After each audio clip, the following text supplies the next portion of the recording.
10వ తరగతి పరీక్షలు రాయబోయే విద్యార్థులకి ఓఎంఆర్ షీట్లో ఏముంటుంది, ఏం నింపాలి అనేటువంటిది ఒక పెద్ద సంశయం. అంత పెద్ద బ్రహ్మ విద్య ఏం కాదు. చాలా జాగ్రత్తగా ఒక 2-3 అంశాలు మాత్రమే దాంట్లో ఉన్నాయి. వాటిని తప్పు చేయకుండా చేయండి, చాలంతే. దానికోసమే మనకు గవర్నమెంట్ ఆఫ్ తెలంగాణ ఈ విద్యా సంవత్సరము గతంలో లేకుండా ఇలా ఈ విద్యా సంవత్సరం ఏం చేస్తున్నదంటే ఒక లాంగ్వేజ్కి ఒక ఆప్షనల్కి I think that mathematics and English పరీక్ష రోజు, మ్యాథమెటిక్స్ పరీక్ష రోజు మీకు ఒక మోడల్ ఓఎంఆర్ ఇస్తున్నారు. ఈ మోడల్ ఓఎంఆర్ను ఎలా ఉంటుంది, ఏం చేయాలి అనేటువంటిది ఒకసారి వివరించే ప్రయత్నం నేను చేస్తాను. This is model OMR.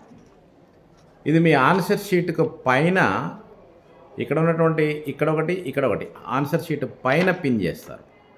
Pin చేసి దీనికి ఒక స్టిక్కర్ వేస్తారు. అది మీకు సంబంధించిన విషయం కాదు. మీరు ఎగ్జామినేషన్కి వెళ్ళగానే ఆన్సర్ షీట్ పైన ఇది ఫిక్స్ చేయబడేటువంటి బుక్లెట్ మీకు ఇస్తారు. ఈ బుక్లెట్ పైన ఉన్నటువంటి ఓఎంఆర్ షీట్లో 3 భాగాలు కనిపిస్తూ ఉన్నాయి. చూడండి ఒకసారి. Part 1, part 2, part 3. పార్ట్ 1లో మీ సమాచారం ఉంటుంది. పార్ట్ 2లో ఎగ్జామినేషన్ పేపర్ దిద్దినప్పుడు వేసే మార్కులు వస్తాయి. పార్ట్ 3 కోడింగ్, డీకోడింగ్ సంబంధించినటువంటి అంశాలు ఉంటాయి దీంట్లో. సో పార్ట్ 1లో మీరు ఏం చేయాలి అని చెప్పినప్పుడు మొట్టమొదట ఈ కార్నర్లో main answer sheet book number ఉంటుంది. మీకు 24 పేజీల booklet for other than science subjects, 12 పేజీల booklet for bioscience, physical science ఇస్తారు. ఆ బుక్లెట్ పైన ఒక నెంబర్ ఉంటుంది, 3 అంకెల డిజిట్ ఉంటుంది. 001, 122, 123, 019 అట్లా 3 అంకెల సంఖ్య ఉంటుంది.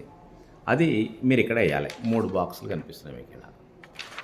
దీని పక్కన వచ్చేసి రూమ్ నెంబర్ ఉన్నదండి పెద్దగా. ఇక్కడ రూమ్ నెంబర్ ఉంటుంది. ఇటువైపు ఏమో బుక్లెట్ నెంబర్ వేశారు, ఇక్కడేమో రూమ్ నెంబర్ వేయాలి. మీరు పరీక్షకు హాజరైనప్పుడు 1, 2, 3 మ్యాక్సిమం ఒక 10 రూమ్లో 11, 12 రూమ్ల కంటే ఎక్కువ ఏముండవు. Maximum strength 240 for centre. కాబట్టి ఇక్కడ ఏమొస్తుంది మీకు 1, 2, 3, 4, 5, 10, 11, 12 వరకు ఉంటుంది. కాబట్టి ఇక్కడ మీరు అక్కడ మీకు ఏది ఇస్తే అది వేయండి. ఏ రూమ్ అయితే మీరు వెళ్తున్నారో ఆ రూమ్కి వెళ్ళండి. ఆ రూమ్ నెంబర్ ఇక్కడ వేయాలి. దాని కింద సిగ్నేచర్ ఆఫ్ ద ఇన్విజిలేటర్ అని 2 కాలమ్స్ ఉన్నాయి. వీటితో మీకు పని లేదు, మీ సార్ చూసుకుంటాడు పరీక్షల ఇన్విజిలేటర్. దీని కింద signature of the student. Signature అంటే అదేందో అనుకున్నారు, మీ సంతకం. మీ సంతకం అంటే ఇప్పుడు ఏంటిది, మీ పేరు రాసేయండి. మీకు ఆల్రెడీ ఇంటర్నల్ మార్క్స్ చేసినప్పుడు, ఎన్ఆర్స్ వెరిఫై చేసినప్పుడు, ఎన్ఆర్స్ మనం కంప్యూటరైజ్ చేసి దాంట్లో ఒక మోడల్ తీసి మీకున్నటువంటి పేర్లు కరెక్షన్ కింద చేసి పక్కన మీరు సంతకం పెట్టండి అని చెప్పారు. సంతకం అప్లోడ్ చేశారు. ఇవన్నీ మీరు సంతకం చేశారు. మీ పేరు ఇక్కడ రాసేస్తారు. అది ఒకసారి ఇన్విజిలేటరు హాల్ టికెట్ పైన ఉన్న మీ సంతకం, ఇక్కడ ఉన్న సంతకం కూడా టాలీ చేసుకుంటాడు. దీని కింద పార్ట్ 2లో ఒక్క కాలం ఉంది, ఇది ఒకటి చూసుకోండి. ఆన్సర్ బుక్లెట్ నెంబర్ అని ఉన్నది. పార్ట్ 2లో ఇది ఒక్కటే నింపాల. ఇది పార్ట్ 2కి వచ్చేసి ఓన్లీ 1. ఇక్కడ పార్ట్ 1లో ఏదైతే 3 అంకెల సంఖ్య వేశారో ఇక్కడ కూడా గదే వేస్తారు. ఇక మిగతా వాటితో మీకు సంబంధం లేదు. మళ్ళీ ఒకసారి అవగాహన చేసుకోండి. ఇక్కడ మీ ఆన్సర్ బుక్లెట్ నెంబర్ వేస్తారు, ఇక్కడ మీ రూమ్ నెంబర్ వేస్తారు, ఇక్కడ వచ్చేసి మీ సంతకం చేస్తారు. ఇదంతా పార్ట్ 1లో జరిగేది. పార్ట్ 2లో వచ్చేసి ఒక్కటే కాలం, మీ మెయిన్ ఆన్సర్ బుక్లెట్ నెంబర్ మాత్రమే ఇక్కడ వేస్తారు. ఇక మిగతా వాటితో మీకు సంబంధం లేదు. అంటే సంబంధం అంటే వేరే కాదు, ఈ పేరు ఉందా, మీ నెంబర్ ఉందా, మీ బడి పేరు ఉందా, మీ సెంటర్ పేరు ఉందా చెక్ చేసుకోవాలంతే తప్ప మీరు వాటిని ముట్టుకోకూడదు. ఇంకొక ప్రధానమైన విషయం మీరు గమనించండి. ఇక్కడ ఒక గీతలు కనిపిస్తున్నాయి, ఇక్కడ గీతలు కనిపిస్తున్నాయి, ఇక్కడ గీతలు కనిపిస్తున్నాయి. దీన్ని ఏమంటారంటే బార్ కోడింగ్ అంటారు దీన్ని. ఎట్టి పరిస్థితుల్లో దీనిపైన గీతలు కానీ, ఇంకు కానీ, నీళ్లు కానీ, చుక్కలు కానీ పడకుండా చూసుకోండి.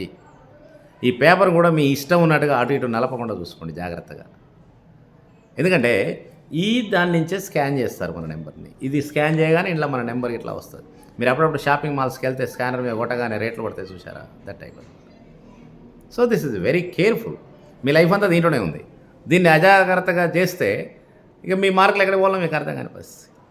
That's why I'm telling that ఈ యొక్క ఓఎంఆర్ షీట్ను ఎగ్జామ్ పైన జాగ్రత్తగా చూసుకోవాల్సిన బాధ్యత మీది. కొంత సమాచారమే ఎక్కడ ఫైనల్లీ ఇక్కడ మెయిన్ ఆన్సర్ బుక్లెట్ నెంబర్, ఇక్కడ ఒకటి main answer booklet number part 2లో కూడా కనిపిస్తుంది ఇక్కడ రూమ్ నెంబర్, ఇక్కడ మీ సంతకం. ఇంత ఈ 4గా మీరు చేసేది. వీటినైనా కూడా జాగ్రత్తగా చేయండి.